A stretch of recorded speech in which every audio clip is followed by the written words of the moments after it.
एक छोटे से गांव में 4 मित्र रहते थे। अर्जुन, विवेक, मयंक और रोहन। वे चारों अलग अलग परिवारों से थे, लेकिन उनकी दोस्ती बहुत गहरी थी। गांव के सभी लोग उनकी एकता और समझदारी की मिसाल देते थे।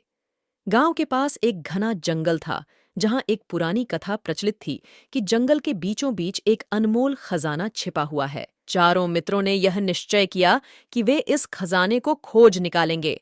उन्होंने तय किया कि वे एक दूसरे की मदद करेंगे और कभी एक दूसरे से अलग नहीं होंगे। एक दिन वे जंगल में खजाना ढूंढने के लिए निकल पड़े। रास्ता कठिन और खतरनाक था।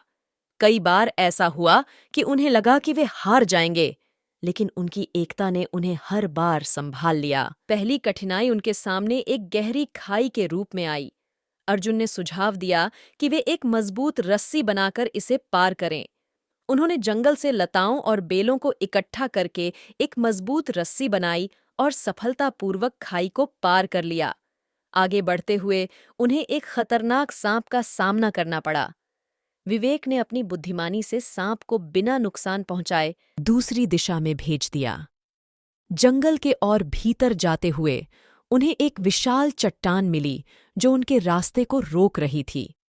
मयंक ने अपनी शक्ति का उपयोग करके चट्टान को हटाने में मदद की और रास्ता साफ किया। आखिरकार वे एक गुफा के पास पहुंचे, जहां खजाना छिपा हुआ था। गुफा के द्वार पर एक जटिल पहेली थी, जिसे हल करना था। रोहन ने अपनी ज्ञान का उपयोग करते हुए पहेली को हल कर दिया और गुफा का द्वार खुल गया। गुफा के अंदर उन्हें एक बड़ा खजाना मिला, जिसमें सोने, चांदी और बहुमूल्य रत्न थे।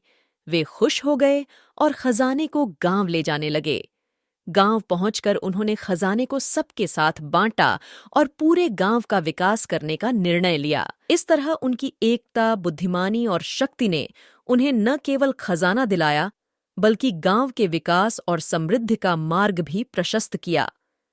चारों मित्रों ने यह सिखाया कि अगर हम एकजुट होकर काम करें, तो कोई भी मुश्किल हमारे सामने टिक नहीं सकती। इस कहानी से हमें यह शिक्षा मिलती है कि एकता में बल है और ज्ञान का सही उपयोग करके हम किसी भी कठिनाई को पार कर सकते हैं।